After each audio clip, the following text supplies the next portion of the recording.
जो हम इस टॉपिक के अंदर देखेंगे वो है हमारे पास के रैंडम वेरिएबल्स क्या होते हैं, जॉइंट और मार्जिनल डिस्ट्रीब्यूशंस क्या होती हैं। इसी तरीके से हम देखेंगे कि कंडीशनल डिस्ट्रीब्यूशंस क्या होती हैं और उनसे हमारे पास प्रोडक्ट रूल, चेन रूल्स वगैरह हम किस तरीके से हासिल कर सकते हैं।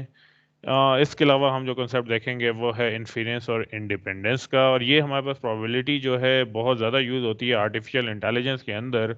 हम किस लिए कि हमने मुख्तलिफ जगह के ऊपर मुख्तलिफ डिसीजन लेने होते हैं, तो वहाँ हमें कुछ लेवल का, हमें एक कॉन्फिडेंस चाहिए, कुछ हमें यकीन चाहिए जिसकी बेस के ऊपर हम अपना डिसीजन ले सकें। तो यहाँ हमें प्रोबेबिलिटी की सख्त ज़रूरत पड़ती है। एक एग्जांपल देखें हमारे पास घोस्ट बस्टर की गेम के अंदर, तो हमारे पास इस गेम के अंदर क्या होता है कि एक ये हमारे पास घोस्ट है, और इसकी लोकेशन जो होता है गेम के अंदर ये हमारे पास हिडन होती है, और हमारे पास जो इंफॉर्मेशन होती है वो क्या है कि हमारे पास कितना डिस्टेंस है इस घोस्ट की पोजीशन से। तो वो हम किसी जगह पे राइट क्लिक करते हैं तो हमें मुख्तलिफ कलर्स के थ्रू हमें एक अंदाज़ा दिया जाता है कि हम घोस्ट से कितना एक दूर हैं।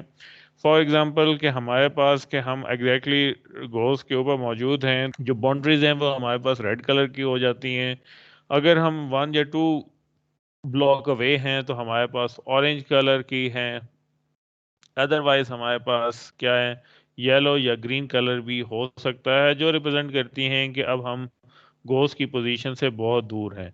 और इस गेम के अंदर कर क्या रहे हैं कि हमने गोस की पोजीशन को एस्टिमेट करना है, अंदाज़ा लगाना है कि गोस किस जगह होगा, और फिर जब हम उसे क्लिक आउट करते हैं तो हमें वहाँ मालूम हो सकता है कि गोस मौजूद है या नहीं है। तो ये बेसली हम क्या कर रहे हैं, हमने अंदाजे लगाने हैं इन कलर्स की बेस के ऊपर कि हम गोस से कितना दूर हैं। फिर नॉइज़ जो है, हम ये कह सकते हैं कि हमारे पास जो इन्फॉर्मेशन आ रही है वो कुछ नॉइजी भी हो सकती है, कि फॉर एग्जांपल किसी जगह रेड यहाँ पे आ गया लेकिन एक्चुअल वहाँ पे मौजूद नहीं था। घोस्ट बस्टर के हाँ, हाँ, के सिमिलर आपने एक और गेम देखी होगी जिसमें माइंड स्वीप जो है वो आप अप्लाई आउट करते हैं कि आपको वो कुछ नंबर देते हैं इसी तरह ग्रिड के अंदर, तो आप उस नंबर्स के हिसाब से अंदाज़ा लगाते हैं कि माइंड किस पोजीशन पे है और उसको डिफ्यूज करने की कोशिश करते हैं। अदरवाइज वो माइंड जो है वो ब्लास्ट करता है और गेम जो है वो एंड आउट हो जाती है। तो यहाँ पे भी हमारे पास जो प्रोबेबिलिटी गिवन है, जो हम अंदाज़ा लगाते हैं कि हमारे पास क्या है, तो वो कि हमारे पास गिवन डिस्टेंस कितना है, और उस डिस्टेंस अगर अगर कर चुका है तो उसकी बेस पे क्या प्रोबेबिलिटी है कि कलर जो है वो रेड होगा, ग्रीन होगा, या हमारे पास ऑरेंज हमारे पास कलर होगा। तो जैसे यहाँ पे प्रोबेबिलिटी हमारे पास गिवन है कुछ टेबल के अंदर एग्जांपल के तौर पे, कि अगर डिस्टेंस 3 है, इसी जो हमारे पास इंफॉर्मेशन है उसी से हमने निकाला हुआ है कि एविडेंस अगर 3 है तो हमारे पास कलर जो है वो हम के पास क्या आ रहा है, बहुत स्मॉलर वैल्यू आ रही है। लेकिन अगर ऑरेंज है, डिस्टेंस इसी तरीके से 3 है, तो वैल्यू और थोड़ी इससे थोड़ी लार्जर वैल्यू मौजूद है। इसी तरीके से अगर वैल्यू जो है वो आपके पास क्या है, येलो है, एग्जैक्टली वही एविडेंस है जिसके मुताबिक आ रहा है कि 3 डिस्टेंस अगर कर चुका है तो येलो होने की प्रोबेबिलिटी किया है, वो हमारे पास 0.5 प्रोबेबिलिटी के तक हमारे पास आ रहा है। सेम इसी तरीके से हम डिफरेंट डिस्टेंस की प्रोबेबिलिटीज निकालते हैं। ये प्रोबेबिलिटी हमें क्या बता रहे हैं, ये प्रोबेबिलिटी हमें एक अंदाज़ा बताते हैं कि क्या वैल्यू हो सकती है कि ये कलर अगर ग्रीन है तो रेड कितना दूर होगा। तो ये हम इस प्रोबेबिलिटीज की मदद से हम क्या हासिल कर लेते हैं, एक एविडेंस हासिल बनाने की कोशिश करते हैं, यकीन बनाने की कोशिश करते हैं कि इवेंट के अगर होने के चांस कितने हैं। एक एग्जांपल देखते हैं हम इसके अंदर।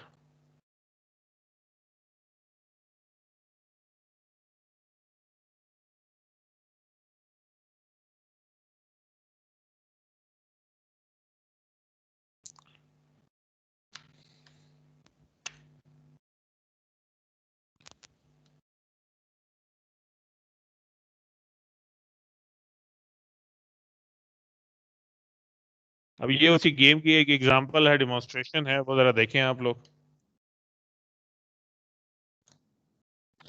अब इस ग्रिड में किसी एक पोजीशन के ऊपर घोस्ट जो है वो हाइड आउट कर रहा है। अब इसकी बेस के ऊपर मुझे तो हमने ढूंढना है कि वो घोस्ट किस ब्लॉक के अंदर जो है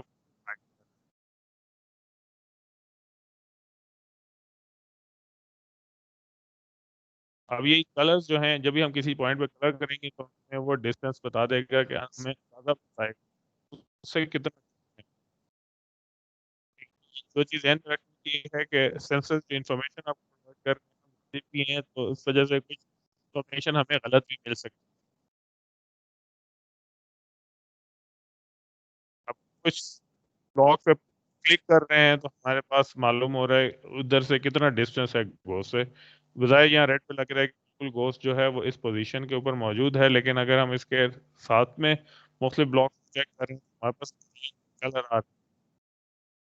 इस सब में यहाँ पे सिर्फ गिवन एविडेंस की बेस पे अंदाजा सकते हैं कि ये जो है वो green। अब यहाँ पे ऑरेंज आ रहा है, ऑरेंज का मतलब है कि हम तकरीबन वन ब्लॉक जो है उसके ऊपर मौजूद है।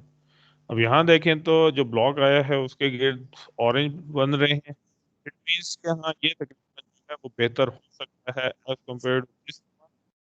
और हम इसको जो है वो बस करने की कोशिश करते हैं कि इस पोजीशन पे जो है वो हमारे पास हो सकता है।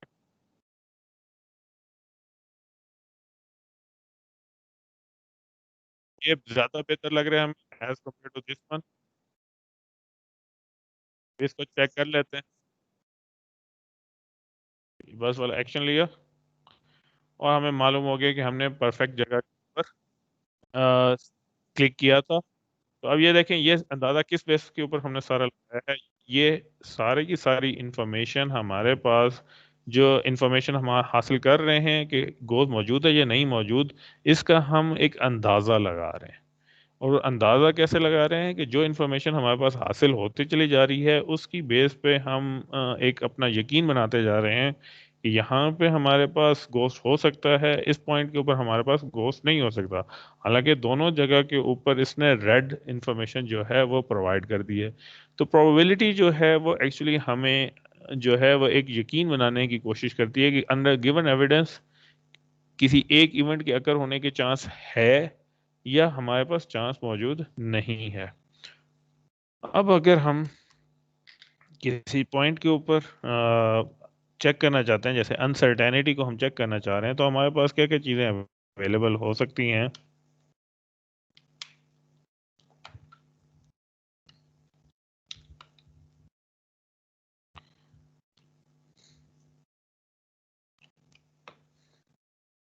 हमारे पास जो चीज़ें हासिल हो सकती हैं वो है एक अनऑब्जर्व्ड वेरिएबल्स, अनऑब्जर्व वेरिएबल और ऑब्जर्व्ड वेरिएबल्स।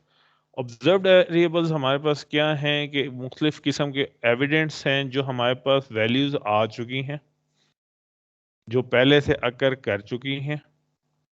ठीक है, ये हमारे पास, हम इन्हें कहते हैं एविडेंस। अनऑब्जर्व्ड वेरिएबल्स हमारे पास वो हैं जिनका अभी हमें मालूम नहीं है। जैसे कि पिछली गेम में हम कहना चाह रहे थे कि क्या यहाँ पे घोस्ट अकर करता है या नहीं करता। ये हमारे पास अनऑब्जर्व्ड वेरिएबल्स हैं। यानी हमारे पास दो चीज़ें हो सकती हैं, ऑब्जर्व्ड वेरिएबल्स और अनऑब्जर्व्ड वेरिएबल्स। और इनकी बेसिस पे थर्ड चीज़ जो है वो हमारे पास मॉडल है कि हमने इन दोनों को यूज़ करते हुए हमने फाइंड आउट करना है कि अननोन वेरिएबल्स की वैल्यूज़ क्या हो सकती हैं। तो वो हमें कैसे मालूम हो सकता है, वो हमने इन ऑब्जर्व्ड वैल्यूज के ऊपर, बेस के ऊपर हमने कुछ अनसर्टेनिटी को सॉल्व करते हुए सर्टेनिटी की तरफ लेके आने की कोशिश करनी है। तो हमारे पास क्या करती है प्रोबेबिलिस्टिक रीजनिंग, ये हमें एक फ्रेमवर्क प्रोवाइड करती है कि इस तरफ हमारे मैनेज करने के लिए हमारे बिलीफ और नॉलेज को, कि हमें एक फ्रेमवर्क मिल जाता है और हम उस फ्रेमवर्क की मदद से हम कह सकते हैं कि हमें इतना एविडेंस मौजूद है कि हम ये कह सकें कि यहाँ पे एक लोकेशन के ऊपर जो इवेंट अगर करना है या कर नहीं करना, गेम के अंदाज में हम कह सकते हैं कि यहाँ पे गोस्ट जो है वो मौजूद है या मौजूद नहीं है।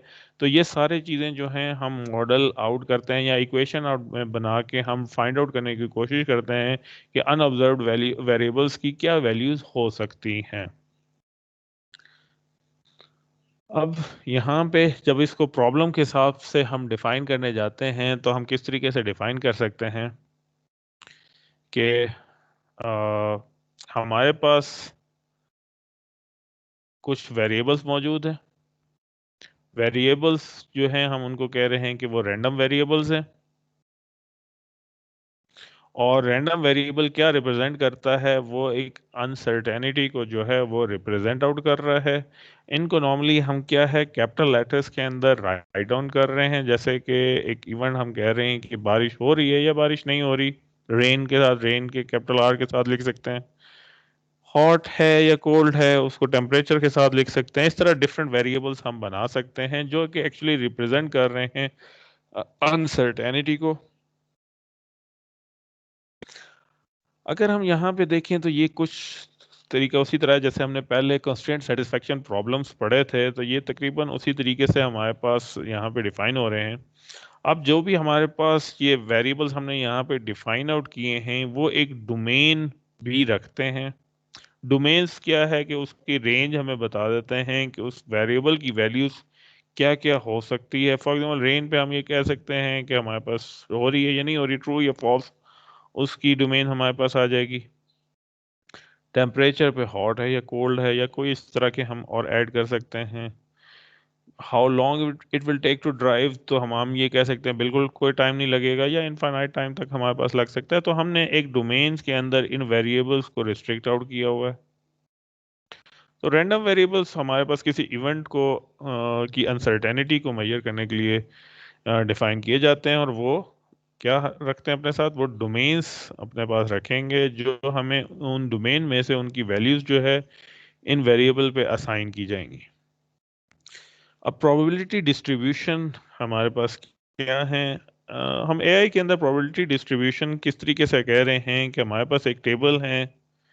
टेबल्स जो रिप्रेजेंट करते हैं वो क्या है कि उसके अंदर इस टेम्परे एक वेरिएबल के अगेंस्ट, जो हमारे पास रैंडम वेरिएबल था उसके अगेंस्ट जितने भी उसके डोमेन की वैल्यूज थी, उनकी प्रोबेबिलिटीज को अगर हम एक टेबल के अंदर राइट डाउन करते हैं तो हमें एक डिस्ट्रीब्यूशन मालूम हो जाती है कि हर टेम्परेचर के अंदर हॉट कितना डिस्ट्रीब्यूटेड है पूरी डोमेन में, और कोल्ड कितना डिस्ट्रीब्यूटेड है डोमेन के अंदर। तो हमारे साथ वेरिएबल को उसकी प्रोबेबिलिटी के साथ राइट डाउन करने को हम क्या कह रहे हैं कि प्रोबेबिलिटी डिस्ट्रीब्यूशन है। अब टेम्परेचर के साथ हमारे पास दो किस्म के टेम्परेचर हो सकते थे, हॉट और कोल्ड। तो हमने हॉट एंड कोल्ड की प्रोबेबिलिटी लिख दी कि हॉट होने की प्रोबेबिलिटी कितनी है, कोल्ड होने की प्रोबेबिलिटी कितनी है, और इसको डॉक्यूमेंट कर दिया है टेबल के अंदर।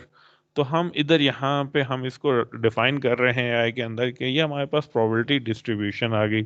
ओवरऑल हमारे पास हम प्रोबेबिलिटी डिस्ट्रीब्यूशन क्या करते हैं कि हमने फाइंड आउट करनी होती है कि तमाम वेरिएबल्स किस तरीके से डिस्ट्रीब्यूट हुए हुए हैं ओवर द होल डोमेन, उनकी क्या क्या प्रोबेबिलिटी बनती है। तो आसान अंदाज में हम इसी टेबल के थ्रू बता सकते हैं। इसी तरह वेदर का आप देख सकते हैं, इधर हमारे पास फोर जो हैं डिफरेंट किस्म के वेदर्स मौजूद हैं, सनी है, रेनी है, फॉगी है, या एक कार्टूनिश अंदाज में कि मेटियोर जो हैं उनकी बारिश हो रही है। तो ये सारे वेदर्स को हम डॉक्यूमेंट कर दें अगर, तो हमारे पास ये प्रोबेबिलिटी डिस्ट्रीब्यूशन मिल जाती है ओवर दी वेदर।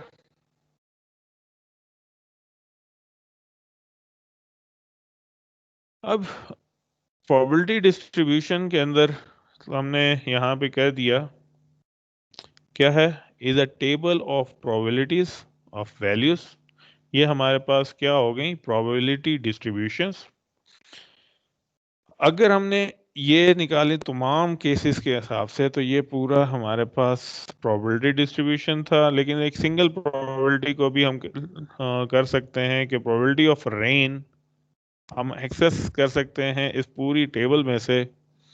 तो हमें प्रोबेबिलिटी ऑफ रेन कितनी मिली है, अगर हम इस टेबल में देखें तो हमें यहाँ पे वैल्यू मिल रही है 0.1।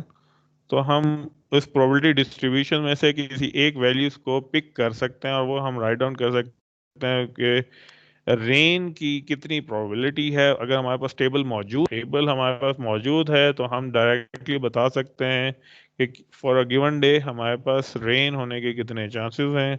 तो वो उसकी प्रोबेबिलिटी हम राइट डाउन करके लिख सकते हैं। अब यहाँ कंस्ट्रेंट सेटिस्फेक्शन प्रॉब्लम की तरह कुछ कंस्ट्रेंट्स हैं जो हमें अप्लाई आउट करनी पड़ती हैं कि अगर प्रोबेबिलिटी डिस्ट्रीब्यूशन आपके पास मौजूद है तो इसमें क्या होनी चाहिए, किसी सिंगल इवेंट की, जैसे ये हमारे पास रेन है, सिंगल इवेंट की प्रोबेबिलिटी जीरो या जीरो से ज्यादा होनी चाहिए।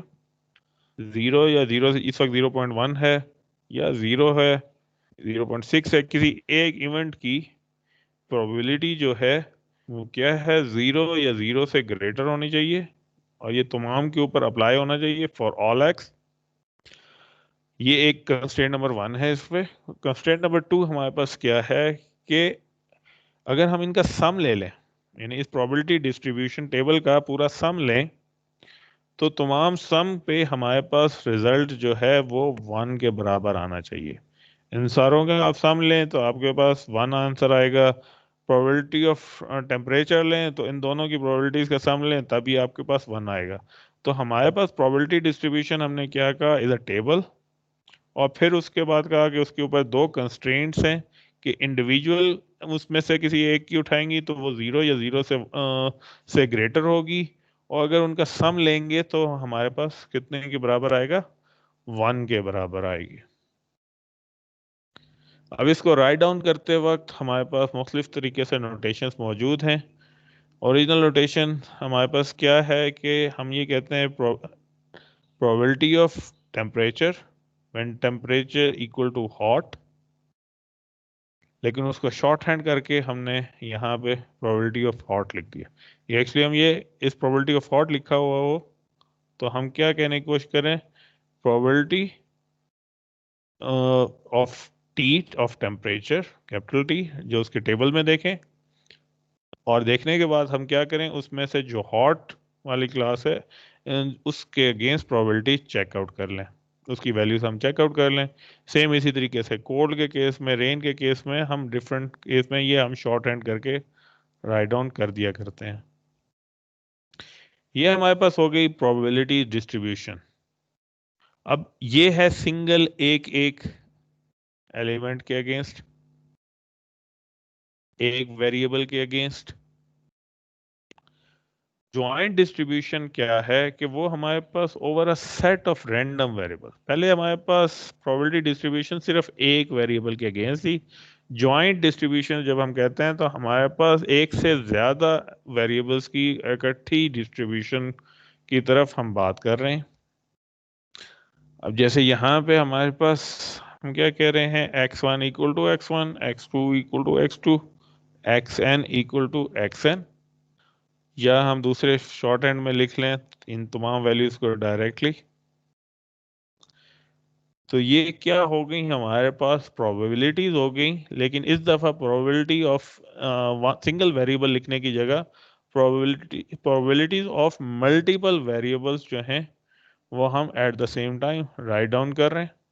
अब इसका टेबल देखें, डिस्ट्रीब्यूशन देखें, उसमें एक वेरिएबल होने की जगह दो variable at the same time हमारे पास राइट डाउन हो रहे हैं। काम उसी तरीके से एक वेरिएबल टेम्परेचर का है और एक वेरिएबल वेदर का है, और उसके अगेंस्ट उनकी प्रोबेबिलिटीज जो हैं वो राइट डाउन कर दी गई हैं, और इसको हम जॉइंट डिस्ट्रीब्यूशन टेबल के नाम से याद कर रहे हैं।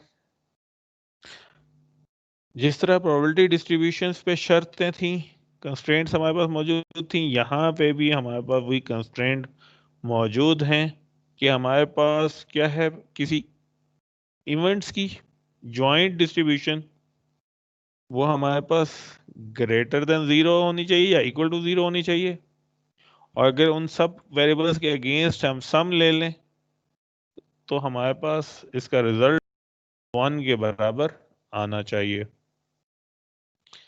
अब यहाँ पे क्वेश्चन ये हमारे पास आ जाता है कि अगर हमारे पास वेरिएबल साइज जो है वो n हो जाए तो डोमेन की साइजेस कितनी हो जाएंगी हमारे पास, तो ये हमारे पास बन जाती हैं d पावर n के बराबर। और ये हमारे पास बहुत ज्यादा हमारे पास इंक्रीज होती चली जाएगी, जितने हमारे पास वेरिएबल्स इंक्रीज करते चले जाएंगे ये वैल्यूज हमारे पास उतनी इंक्रीज करती चली जाएगी। इसको हासिल करने के लिए हमारे पास मुख्तलिफ मेथडोलॉजीज हैं, लेकिन फिलहाल वो हम नेक्स्ट लेक्चर्स के अंदर देखेंगे।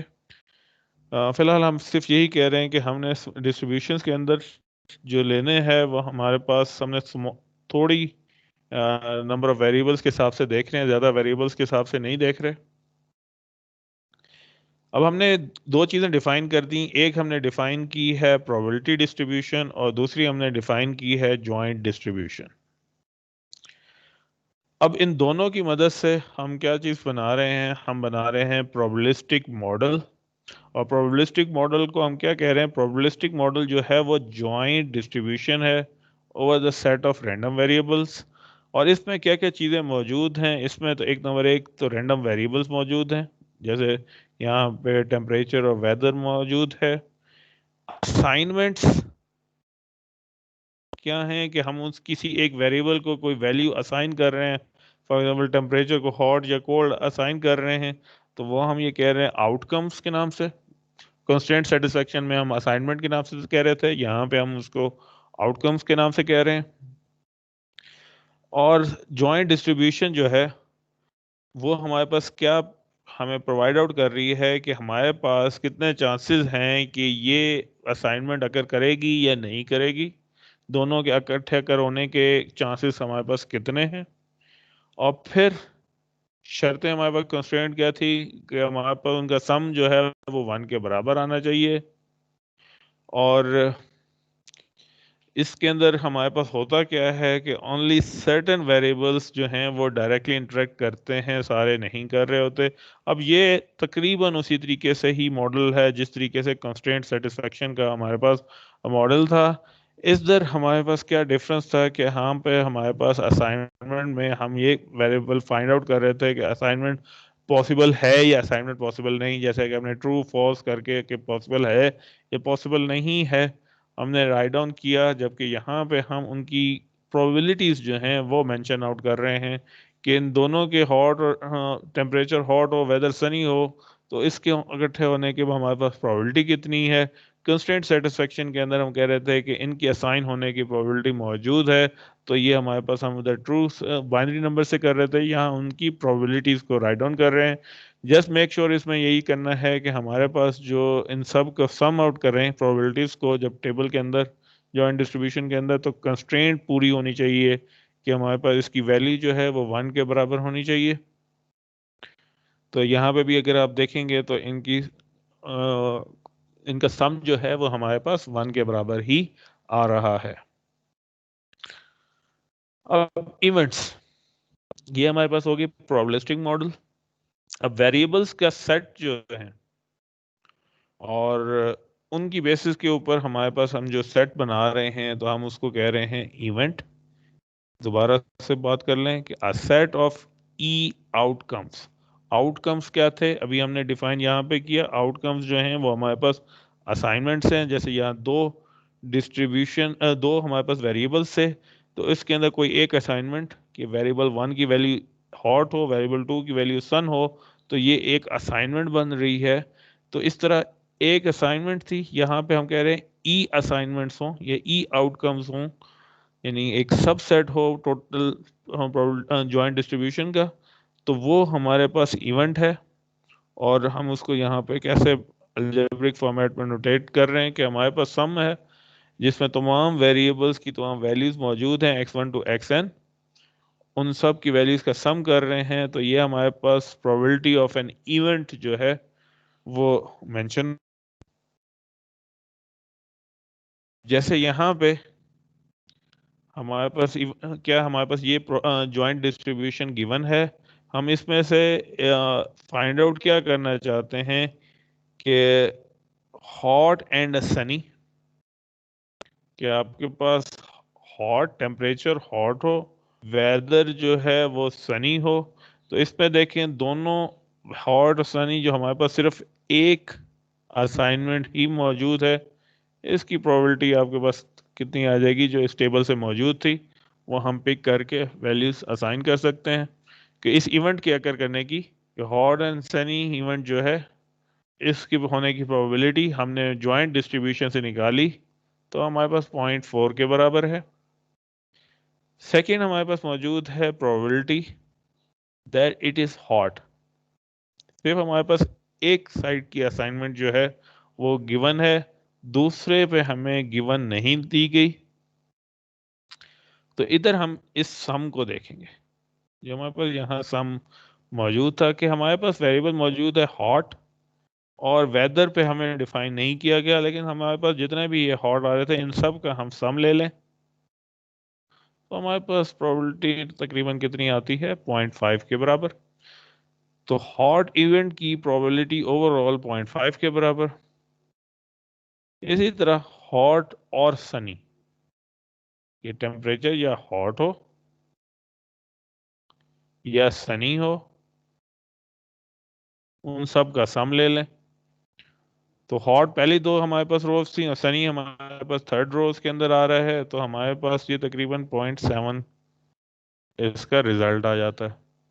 तो इवेंट हमारे पास क्या है कि वो हमारे पास सेट ऑफ आउटकम्स हैं जो कि हमने इस जॉइंट प्रोबेबिलिटी डिस्ट्रीब्यूशन में से निकालना है, और उसके निकालते वक्त उसमें जितने वेरिएबल्स आ रहे थे उनका हमने समेशन करके राइट डाउन करना है।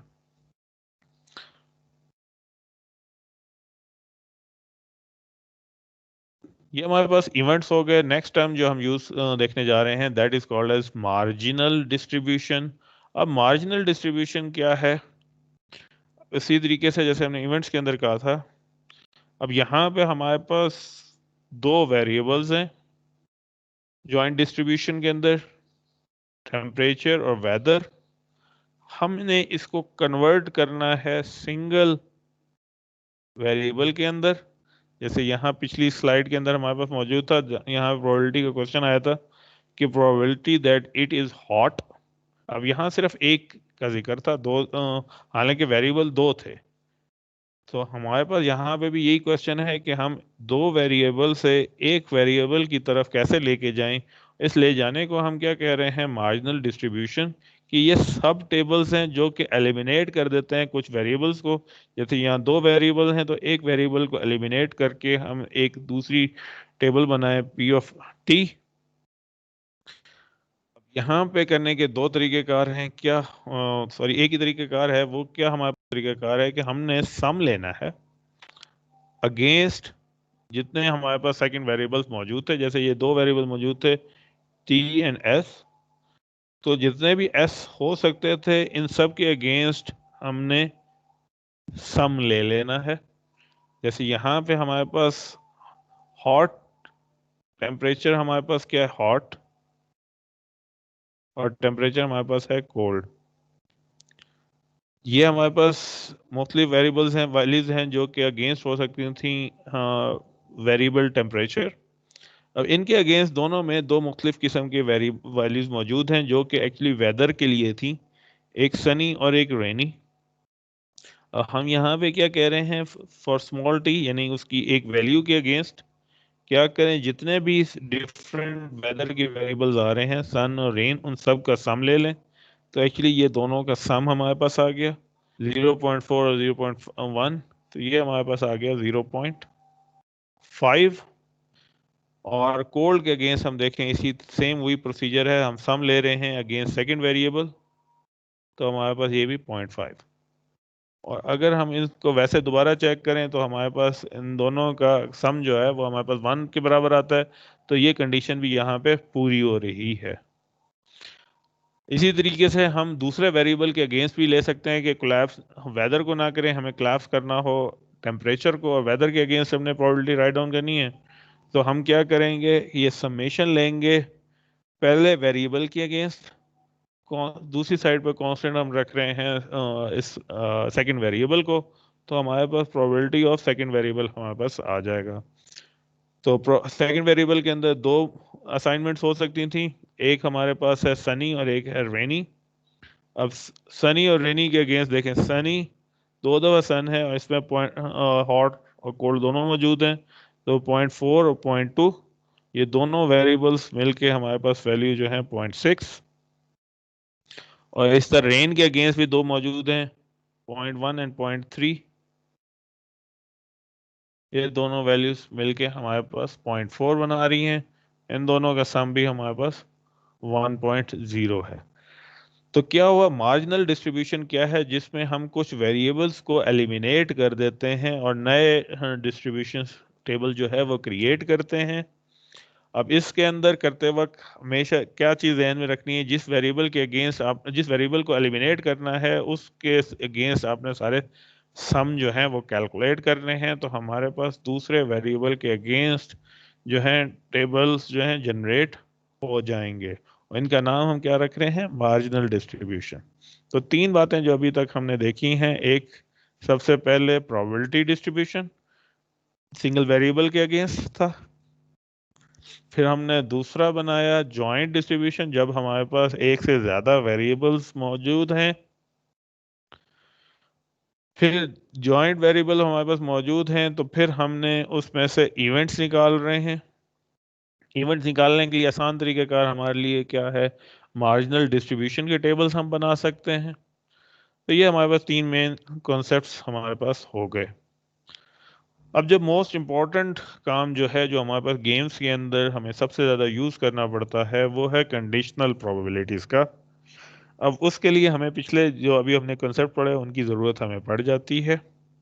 कंडीशनल प्रोबेबिलिटी हमें क्या कहती है, हमने रिलेशन बताना है बिटवीन जॉइंट और फुल प्रोबेबिलिटी। तो अब हमारे पास डेफिनेशन इसकी किस तरीके से है कंडीशनल प्रोबेबिलिटी की, कि हमारे पास ये जॉइंट डिस्ट्रीब्यूशन है, उसको किसी एक वेरिएबल की डिस्ट्रीब्यूशन से डिवाइड आउट करें, तो हमारे पास क्या आता है कि probability of A such that B has been occurred. तो हमें क्या मालूम हुआ यहाँ पे कि जॉइंट डिस्ट्रीब्यूशन अगर हमारे पास मौजूद है, तो अगर हम इस डायग्राम के हिसाब से देखें, रेड सर्कल जो है वो हमारे पास प्रोबेबिलिटीज ऑफ बी है, ब्लू सर्कल हमारे पास प्रोबेबिलिटी ऑफ ए है। जॉइंट दोनों के इकट्ठे अकर होने की पॉइंट, जो ये ओवरलैपिंग एरिया हमारे पास मौजूद है, ये है जॉइंट अकर करने की प्रोबेबिलिटी। और जब हम अगर इसमें से डिवाइड आउट कर रहे हैं कि हम इसमें से निकाल रहे हैं हमारे पास प्रोबेबिलिटी ऑफ बी, तो हम ये प्रोबेबिलिटी फाइंड आउट करने की कोशिश कर रहे हैं कि अगर बी जो है अगर कर चुका है, तो कितनी प्रोबेबिलिटी है कि हम इस एरियाज के अंदर मौजूद होंगे। Probability of A when probability of B has been occurred, इसमें होंगे या नहीं होंगे। तो वो हमारे पास जॉइंट डिस्ट्रीब्यूशन जो हमारे पास ओवरलैपिंग एरिया है divided by the probability of B. अब यहाँ पे डिस्ट्रीब्यूशन टेबल्स के हिसाब से हम इसको समझने की कोशिश करते हैं।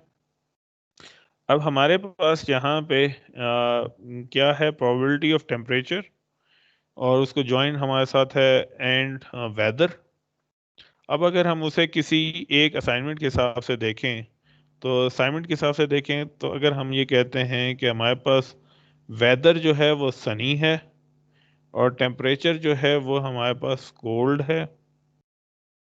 वेदर सनी हो और टेम्परेचर कोल्ड हो, इसकी जॉइंट डिस्ट्रीब्यूशन हम देखें, यानी ये वाला पॉइंट अगर हम देखें दोनों का इकट्ठा होने का, वो हमारे पास प्रोबेबिलिटी कितनी है, 0.2। और अगर हम उसको डिवाइड करना है प्रोबेबिलिटी ऑफ बी के तहत, और बी हमारे पास क्या होगा, सनी, हमारे पास टेम्परेचर के हिसाब से यहाँ पे हम देख रहे हैं, तो टेम्परेचर सी के हिसाब से, कोल्ड के हिसाब से। तो टेम्परेचर कोल्ड के हिसाब से अगर हम कैलकुलेट आउट करें, तो हमारे पास कितनी वेरिएबल्स हमारे पास आ रहा है, तो हम इसको राइट डाउन कर सकते हैं।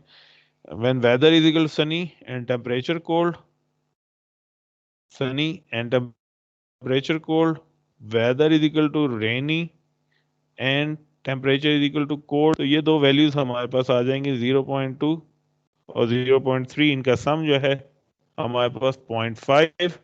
तो हमारे पास ये वैल्यूज 0.5, तो 0.2 डिवाइडेड बाई 0.5, ये हमारे पास वेरिएबल्स आ गई।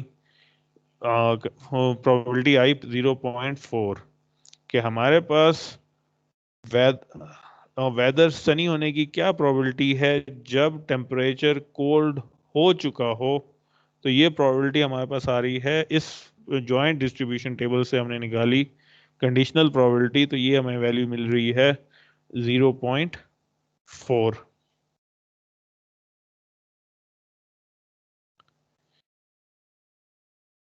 अब कंडीशनल प्रोबेबिलिटी से हम कंडीशनल डिस्ट्रीब्यूशन की तरफ जा रहे हैं। अब कंडीशनल डिस्ट्रीब्यूशन की तरफ हम किस तरीके से जाएं, कि हमारे पास ये टोटल जॉइंट डिस्ट्रीब्यूशन टेबल हमारे पास मौजूद है, जिसमें ये तमाम वैल्यूज, टेम्परेचर की तमाम वेरिएबल्स जितनी असाइनमेंट हो सकती थी वो राइट डाउन है, वेदर की जितनी हमारे पास हो सकती थी वो हमारे पास राइट डाउन है। तो यहाँ हमने एक श्रिंक किया है कि हमारे पास अगेंस्ट टेम्परेचर हॉट, वो हमारे पास इवेंट अगर कर चुका है, उसके अगेंस्ट हमने वेदर की तमाम प्रोबेबिलिटीज जो हैं वो हम राइट डाउन कर रहे हैं। तो अगर हम देखें हॉट जो अगर कर चुका है वो हमारे पास मौजूद है इस पोजीशन में। अब इस पोजीशन में हमारे पास अगर हम जॉइंट डिस्ट्रीब्यूशन देखें इनकी, तो वो हमारे पास है 0.4 और 0.1। अब यहाँ पे अगर हम लिखते हैं 0.4 और 0.1, तो ये हमारे पास कंस्ट्रेंट को जो है वो पूरा नहीं कर रही है। कंस्ट्रेंट हमारे पास क्या थी कि इन सब का सम जो है वो हमारे पास 1 के बराबर होना चाहिए, जबकि यहाँ पे हम देखें तो सम जो है वो हमारे पास 0.5 के बराबर आ रहा है, ना कि 0.1 के बराबर आता। तो अब इसको मजीद मॉडिफाई हमने किस तरीके से करना है कि ये वेरिएबल्स जो हैं या ये हमारे पास डिस्ट्रीब्यूशन जो है वो कंस्ट्रेंट को वो पूरा करे। तो हम क्या करते हैं कि हम डिवाइडेड बाय हम इसका सम ले लेते हैं। तो हमारे पास इसका क्या, हमारे पास वेरिएबल्स हैं 0.4 डिवाइडेड बाय 0.5, तो ये हमारे पास 0.8 के बराबर आ जाएगा। और दूसरा हमारे पास 0.1 डिवाइडेड बाय 0.5, ये हमारे पास 0.2 के बराबर। सेम इसी तरीके से हम दूसरा कंडीशनल डिस्ट्रीब्यूशन निकाल सकते हैं, और वो हमारे पास क्या है, सन और रेन। वेदर के अगेंस्ट हमने सन और रेन हम निकाल रहे थे। टेम्परेचर कोड अकर कर चुका है। ओरिजिनल वैल्यूज हमारे पास 0.2 और 0.3 थी, डिवाइडेड बाय सम हम कर रहे हैं। तो ये वैल्यूज हमारे पास कितनी आई हमारे पास, 0.2 डिवाइडेड बाय 0.5, और दूसरी साइड पे 0.3 डिवाइडेड बाय 0.5। तो ये 0.6 के बराबर आ गया, और ये हमारे पास 0.4 के बराबर आ गया। और ये मैंने सम क्यों लिया, क्वेश्चन ये है कि मैंने यहाँ डिवाइडेड बाय सम क्यों लिया।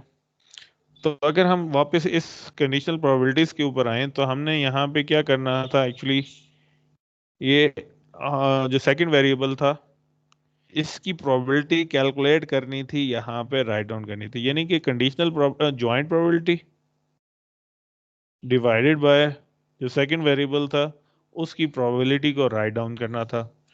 और उसकी प्रोबेबिलिटी को राइट डाउन करते वक्त मैंने यहाँ पे किस तरीके से निकाला था, कोल्ड की प्रोबेबिलिटी के कोल्ड एंड सन उसकी प्रोबेबिलिटी, कोल्ड एंड रेन उसकी प्रोबेबिलिटी, दोनों की प्रोबेबिलिटीज का बाद में सम ले लिया था, तो ये 0.5 यहाँ पे राइट डाउन किया था। अब यहाँ पे भी इसी तरीके से अगर हम देखें तो यहाँ पे हम सम किस तरह ले रहे हैं कि हमारे पास प्रोबेबिलिटी ऑफ ए बी हमने निकाल लिया, divided by probability of B हमने निकालना था। और बी हमारे इस केस के अंदर क्या है, हॉट। प्रोबेबिलिटी ऑफ हॉट क्या है, probability of hot and sun plus probability of hot and probability of hot and rain. ये हमारे पास 0.4 और ये हमारे पास 0.1, तो इन दोनों का सम जो है वो हमारे पास 0.5 आ गया था। तो इस तरीके से मैंने क्या किया, डायरेक्टली यहाँ पे उसका सम यहाँ पे राइट डाउन कर दिया। इस चीज सम करने को हम एक और नाम देते हैं नॉर्मलाइजेशन ट्रिक। कि ओरिजिनली क्या हो रहा है कि आपको ये पूरी वैल्यूज यहाँ पे कैलकुलेट आउट करनी है, और फिर हम उसका डिनोमिनेटर वैल्यूज के साथ नॉर्मलाइज करके इसको प्रॉपर पूरा 1 के बराबर लाने की कोशिश करते हैं।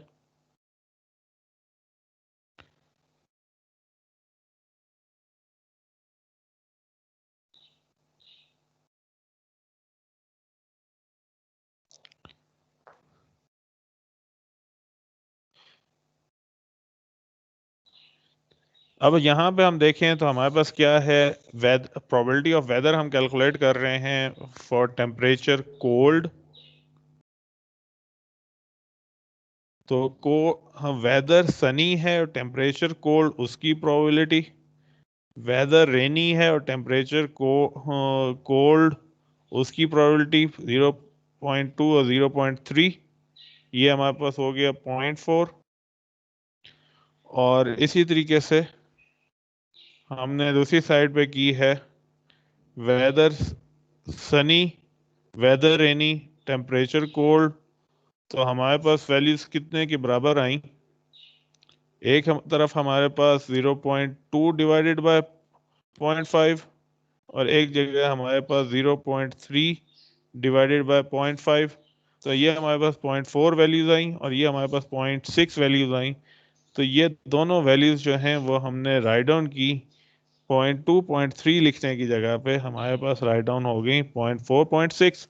और इस नॉर्मलाइजेशन ट्रिक की वजह से ये जो हमने डिनोमिनेटर पूरा राइट डाउन किया, तो हमारे पास डिस्ट्रीब्यूशन टेबल की जो शर्त है, कंस्ट्रेंट है कि इनकी टोटल सम जो है वो 1 के बराबर होना चाहिए। तो यहाँ पे हम देख सकते हैं सम कितने के बराबर है, 1.0 के बराबर।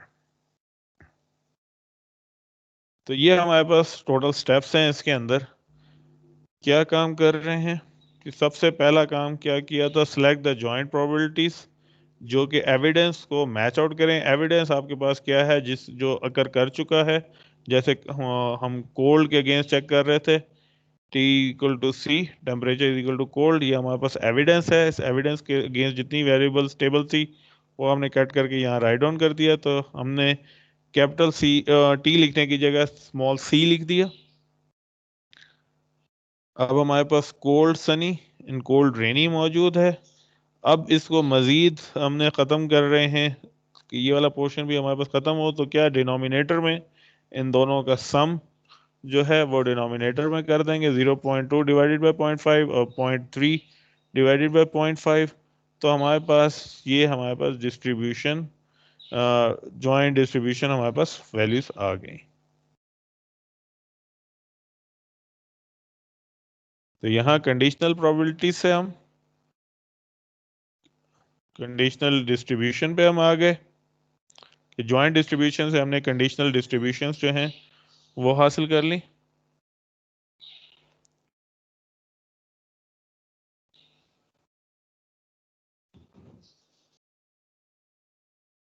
ठीक हो गया, यहाँ तक क्लियर है सब लोगों को?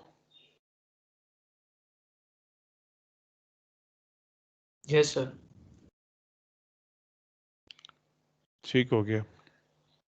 अब यहाँ पे भी सेम वही काम हम परफॉर्म कर रहे हैं, कोल्ड के अगेंस्ट दोबारा वही चीज दोबारा बता रहे हैं कि कोल्ड के अगेंस्ट डिस्ट्रीब्यूशन निकाल ली कि वेदर सारा मौजूद है, लेकिन जो टेम्परेचर वेरिएबल है उसकी सिर्फ एक असाइनमेंट ले रहे हैं। तो हमारे पास ये दोनों 0.2 और 0.3 आ गई। इसके बाद डिवाइडेड बाय टोटल सम से हमने सम से डिवाइड आउट किया। तो हमारे पास वैल्यूज जो हैं 0.4 और 0.6 वैल्यूज हमारे पास आ गई और टोटल सम जो है इनका हमारे पास 1 के बराबर ही आ जाएगा। चलें इसको हम बाद में देख लें। अब हमारे पास नॉर्मलाइज होने से एडवांटेज क्या हो रहा है कि ऑल एंट्रीज जो हैं वो हमारे पास सम हो के 1 के बराबर आ जाती हैं। तो इस एल्गोरिदम की फॉर्मेट में हम इसको कैसे कर सकते हैं कि सब स्टेप नंबर 1 जो है वो हमने कंप्यूट कर लेना है z, यानी सम ऑफ ऑल एंट्रीज, और फिर divide every entry by z। ये फॉर एग्जांपल ये हमारे पास एक एग्जांपल है जिसमें सन की वैल्यू 0.2 और रेन की वैल्यू 0.3 है। z डायरेक्टली हम यहाँ से कैलकुलेट कर लें तो हमारे पास 0.5 की वैल्यू आती है, और यहाँ पे सन वाली वैल्यू को भी डिवाइडेड बाय 0.5 कर दें और रेन वाली वैल्यूज को भी 0.5 से डिवाइड कर दें तो हमारे पास वैल्यूज जो है वो 0.6 आ गई। इसी तरह एक और एग्जांपल है हमारे सामने जिसमें दोनों वेरिएबल्स मौजूद हैं, टेम्परेचर भी मौजूद है और वेदर भी मौजूद है। इसके अगेंस्ट हम जी कैलकुलेट करें तो हमने क्या करना है, इन सारों को प्रोबेबिलिटीज को सम कर लें। तो हमारे पास ये सम कितने के बराबर आ रहा है, 50 के बराबर। अब हर वैल्यू को 50 से डिवाइड आउट करते जाए कि 20 divided by 50, 5 divided by 50, 10 divided by 50 और 15 डिवाइडेड बाय 50। तो हमारे पास ये नॉर्मलाइज्ड वैल्यूज जो हैं वो आ जाएंगी। और नॉर्मलाइज्ड वैल्यूज आने का फायदा क्या है, दोबारा बोल रहा हूँ कि इन सब का सम जो है वो हमारे पास 1 के बराबर आ जाता है। अभी ये जितनी हमने डेफिनेशंस कवर की, इन सारों का मकसद जो हमने पहली स्लाइड में बात की थी क्या था, इन्फेरेंस कैलकुलेट आउट करना है। इन्फेरेंस क्या है हमारे पास, कि हम अंदाज़ा लगा के अननोन वैल्यूज़ की कंडीशन मालूम हासिल हासिल करना चाहते हैं कि हमारे पास गिवन वैल्यू नहीं है लेकिन हम अंदाज़ा लगा रहे हैं कि वैल्यू क्या हो सकती है। तो हमारे पास हम इसको नाम दे रहे हैं प्रोबेबिलिस्टिक इन्फेरेंस, कि हम अंदाज़ा लगाएं प्रोबेबिलिटी की मदद से। तो हम इसे डिफाइन कैसे कर रहे हैं, computer desired probability from other non probabilities, के दूसरी जो प्रोबेबिलिटीज पहले से आपके पास मौजूद हैं, एक एविडेंस जो मौजूद है उसकी बेस के ऊपर जो अननोन वेरिएबल है उसकी वैल्यू का अंदाजा लगाएं। इसी वजह से, क्योंकि ये अंदाजा है, इस वजह से हम ये कहते हैं कि ये एजेंट्स का बिलीफ है, ये ट्रुथ नहीं है। ये एजेंट्स ने अपने एविडेंस, जो बाकी चीजें देखने के बाद एक बिलीफ क्रिएट किया है, उस बिलीफ को ये रिप्रेजेंट करता है। और इसी वजह से हम इसको क्या कह रहे हैं, प्रोबेबिलिस्टिक इन्फेरेंस। तो हमारे पास क्या है, इसके अगेंस्ट में हमारे पास कुछ एविडेंस है। जो हमारे पास एविडेंस से मुराद क्या हुआ कि जो जिनकी वैल्यूज हमें ऑलरेडी मालूम हो चुकी है और उसकी बेस पे हम किसी और की प्रोबेबिलिटी मालूम हासिल करने की कोशिश कर रहे हैं कि जब एक अकर कर चुका है तो दूसरे अकर होने की क्या चांसेस हैं। और ये प्रोबेबिलिटी जो है, जैसे जैसे न्यू एविडेंस हमारे पास आते चले जाते हैं, ये एविडेंस जो है, प्रोबेबिलिटीज जो हैं, वो टाइम के साथ चेंज होती चली जाएंगी। तो जैसे हमारे पास ये टाइम के साथ नंबर ऑफ एक्सीडेंट्स जो हैं वो इंक्रीज होते चले, ये प्रोबेबिलिटीज जो हैं हमारे पास साथ साथ चेंज होती चली जाएंगी। कि नए एविडेंस हमारे पास आते जाएंगे तो हमारे पास ये प्रोबेबिलिटी जो है जो हम अकर कर वो हासिल करने की कोशिश कर रहे हैं, एक बिलीफ बनाने की कोशिश कर रहे हैं, ये साथ साथ में चेंज होते चले जाएंगे। अब इन इन्फेरेंस को कैलकुलेट करने के लिए हमारे पास क्या क्या मैथडोलॉजीज है, तो हम इसे करते हैं इन्फेरेंस बाय इन्यूमरेशन के थ्रू। इधर हमें क्या चीज़ चाहिए होती है, एविडेंस वेरिएबल्स, के हमारे पास कुछ वेरिएबल चाहिए जिनकी वैल्यूज हमें मालूम हो। एक क्यूरी वेरिएबल या एक से ज़्यादा क्यूरी वेरिएबल जिनकी वैल्यूज हमें मालूम करनी है। और कुछ हिडन वेरिएबल्स जो जो हमें मालूम नहीं है हो सके। तो हमने इन तीन की बेसिस के ऊपर हमने कैलकुलेट करनी है किसकी वैल्यू, जो हिडन, जो हमारे पास अननोन वेरिएबल्स हैं, क्यूरी वेरिएबल्स, जिनको हमने फाइंड आउट करना है। तो अगर हम प्रोबेबिलिटी के अंदाज में राइट डाउन करें तो हम ये इस तरह कह रहे हैं कि हमने मालूम करनी है probability of Q such that ये जो एविडेंस वेरिएबल्स जो हैं वो अकर कर चुके हैं। तो इसमें काम करते वक्त हमने फिर वही तरीकाकार करना है कि पहले एविडेंस की बेसिस के ऊपर हमने अपने जॉइंट डिस्ट्रीब्यूशन टेबल को मॉडिफाई कर लेना है, उसमें से सबसेट तैयार कर लेना है कि जो एविडेंस की बेस पे नहीं है उनको बाहर निकाल दिया, बाकी जो एविडेंस पे पूरा उतरते हैं वो जॉइंट डिस्ट्रीब्यूशन टेबल के अंदर हासिल कर लिया। सेकंड स्टेप जो है वो हमने, क्योंकि हमारे पास ये हिडन वेरिएबल्स हैं जिनकी वैल्यू मालूम नहीं है, तो इनको हमने सम आउट कर देना है। इनको हमने सम आउट करना है तो ये हमारे पास इनका जो वैल्यूज हैं वो हमारे पास एक ही दफ़ा इकट्ठी हमारे पास हो जाएंगी। अब इसको सम अप कर किस तरह सकते हैं, जो अभी हमने एक पहले एक पॉइंट देखा था हम वापस उस पे आए ताकि हम ये वाला पॉइंट कि मार्जिनल डिस्ट्रीब्यूशन में हमने क्या किया था कि अगर हमारे पास एक से ज़्यादा वेरिएबल्स मौजूद थे और हमने किसी एक वेरिएबल को एलिमिनेट करना है, तो हम क्या करते हैं, उनके अगेंस्ट जितनी वेरिएबल्स थी उन सब का सम ले लें, तो हमारे पास वो वेरिएबल एलिमिनेट होके दोबारा जॉइंट डिस्ट्रीब्यूशन बना देता है, लेकिन वो वेरिएबल बीच में से नहीं रहता। तो हिडन वेरिएबल्स के साथ भी हम ये मार्जिनल डिस्ट्रीब्यूशन काम करेंगे कि हमने हिडन वेरिएबल्स को उनको सम बना के उनको एलिमिनेट करना है जॉइंट डिस्ट्रीब्यूशन में से।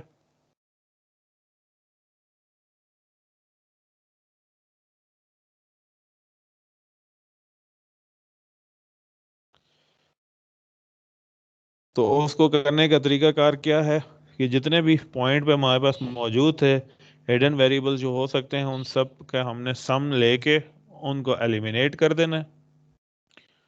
और स्टेप नंबर 3 जो हम काम करते हैं कि हमने नॉर्मलाइज कर देना है। नॉर्मलाइज क्या करने से क्या मुराद थी कि हमारे पास जितने भी क्यू के अगेंस्ट हमारे पास वैल्यूज बन रही थी उन सब का सम लेना है। ये हमारे पास जी कैलकुलेट हुआ और इसको जो भी हमारे पास एक सिंगल वैल्यू मौजूद है उसको डिवाइडेड बाय जी कर देना। और यहाँ पे करने से हमारे पास जो शर्त थी जॉइंट डिस्ट्रीब्यूशन की या डिस्ट्रीब्यूशन टेबल की कि हमारे पास सम जो है वो 1 के बराबर हो, वो शर्त भी पूरी हो जाएगी। तो इन इनफिनिस बाय इन्यूमरेशन में हमारे पास 3 स्टेप्स हैं कि पहले हमने एविडेंस की बेसिस के ऊपर जॉइंट डिस्ट्रीब्यूशन टेबल को एडजस्ट कर, नंबर 2 जो हिडन वेरिएबल्स हैं उनको हमने सम आउट कर देना है, और थर्ड हमने जो है नॉर्मलाइजेशन वाला स्टेप जो है वो परफॉर्म करना है। तो हमारे पास हिडन वेरिएबल्स की वैल्यूज जो हैं वो हमें हासिल हो जाएंगी। अब यहाँ पे अगर हम देखें तो हमारे पास एक जॉइंट डिस्ट्रीब्यूशन टेबल मौजूद है जिसमें हमारे पास वेदर हमारे पास कौन कौन से हैं, सनी और रेनी, और हमने इसके ऊपर इनुमरेशन जो है वो कैलकुलेट आउट करनी है। तो हम यहाँ पे पूरा कैलकुलेट आउट कर रहे हैं कि हमारे पास प्रोबेबिलिटी ऑफ वेदर क्या हो सकती है। प्रोबेबिलिटी ऑफ वेदर हमारे पास दो ही इसके अंदर वेरिएबल मौजूद हैं, एक सनी है और दूसरा हमारे पास जो है वो रेन है। अगर हम देखें इसके अंदर तो हमने क्या करना है, तमाम सनी और रेनी के अगेंस्ट जो है सम अप ले लें, क्योंकि हमारे पास बाकी वेरिएबल्स नहीं है, हमने सारों को हिडन आउट कर रहे हैं। सम अप लें, सनी के अगेंस्ट हमारे पास ये वेरिएबल्स हैं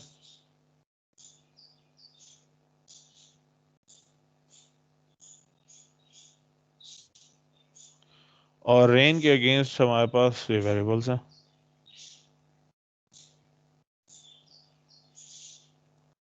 तो अगर हम इनका सम लें 0.20 और ये 0.25, 0.25, 0.3, 0.35,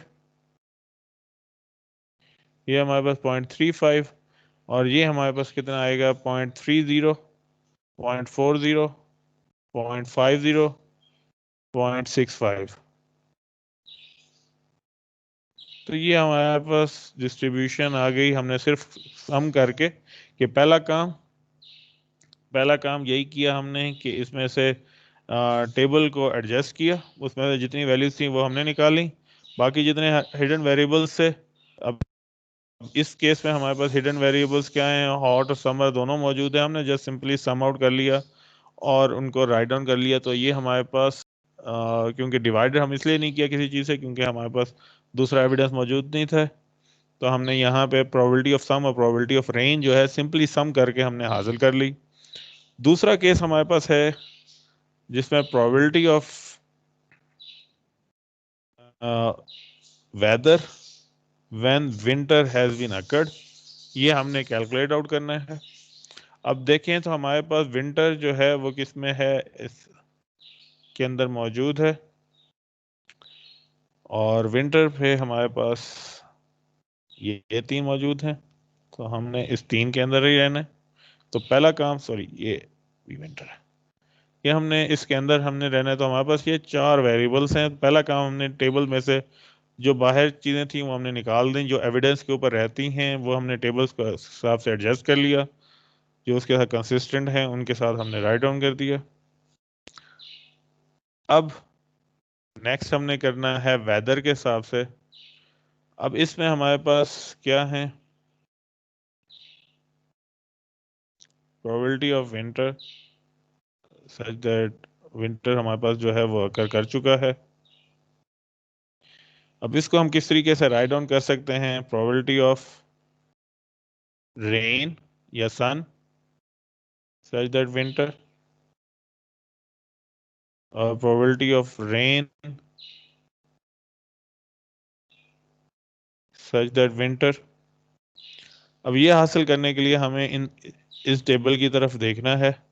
प्रोबेबिलिटी ऑफ सन कौन सा है हमारे पास, अब प्रोबेबिलिटी ऑफ सन हमारे पास ये है, और दूसरा सन हमारे पास ये मौजूद है जिसमें हॉट एंड सन और कोल्ड एंड सन, इसमें 2 वेरिएबल्स हमारे पास ये एक्स्ट्रा भी मौजूद हैं, लेकिन दोनों सन के अगेंस्ट ये वैल्यूज मौजूद हैं। अब इसके अंदर अब हमने हिडन वेरिएबल्स जो है जो भी आए हमें उनको एलिमिनेट करना है। कैसे कि हमने जस्ट उनका सम ले लेना है।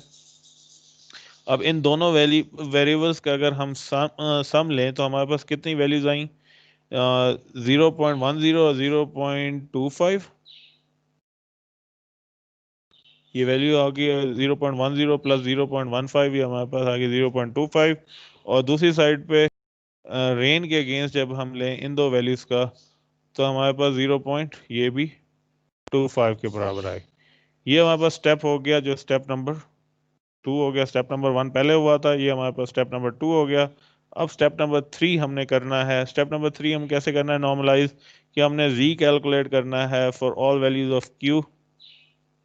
तो ये जितनी वैल्यूज हमारे पास मौजूद हैं इसका अगर हम सम ले लें तो हमारे पास कितना आया, 0.5।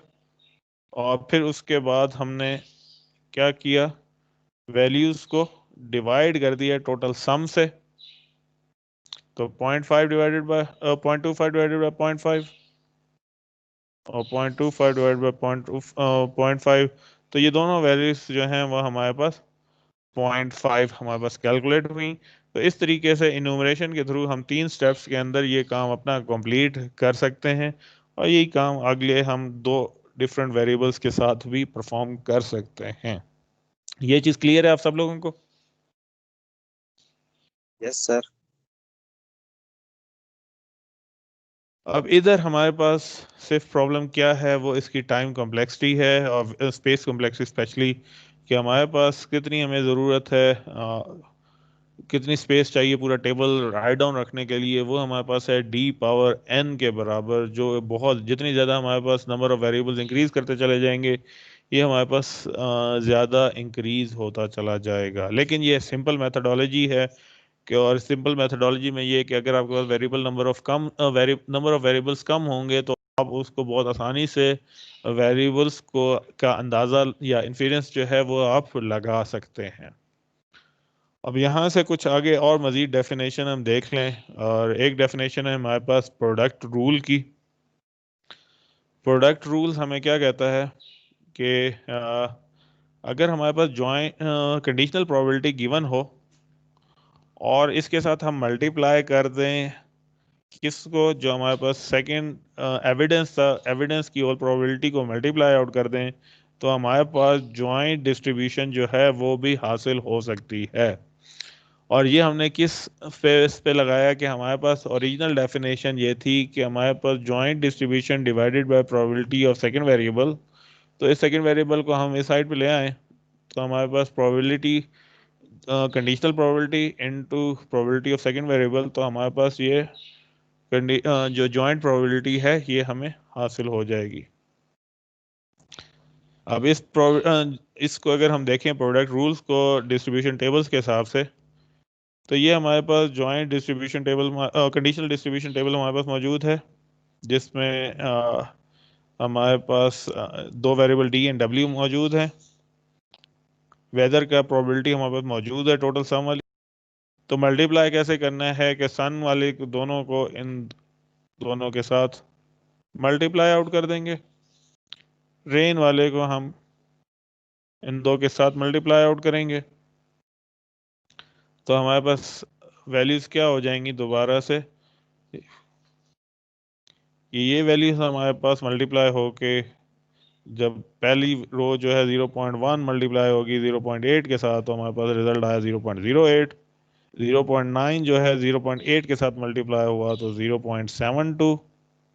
इसी तरह 0.72 जो मल्टीप्लाई हुआ वो 0.2 के साथ मल्टीप्लाई हुआ तो 0.14, और 0.3 मल्टीप्लाई हुआ 0.2 के साथ, तो आंसर हमारे पास है 0.06।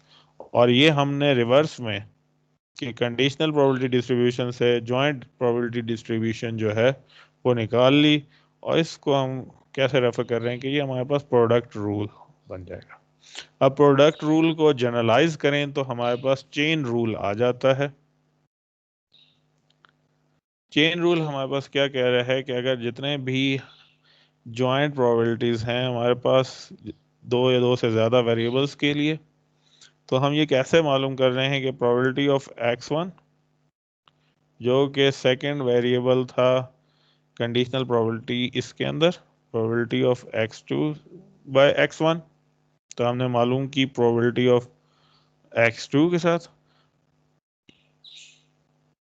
ये चीज मजीद मल्टीप्लाई हो रही है x प्रोबेबिलिटी ऑफ x3, और ये किस है, ये जॉइंट प्रोबेबिलिटी जो ये वाला सेकंड पहला पोर्शन था, ये एक्चुअली आप देखें तो ये जॉइंट प्रोबेबिलिटी है आपके पास x1 और x2 की, और ये एक्चुअली आपने मल्टीप्लाई कर दिया है अगेन एक स्टेप और फर्दर, टिल ये काम आप मुसलसल आगे फॉरवर्ड करते चले जा रहे हैं।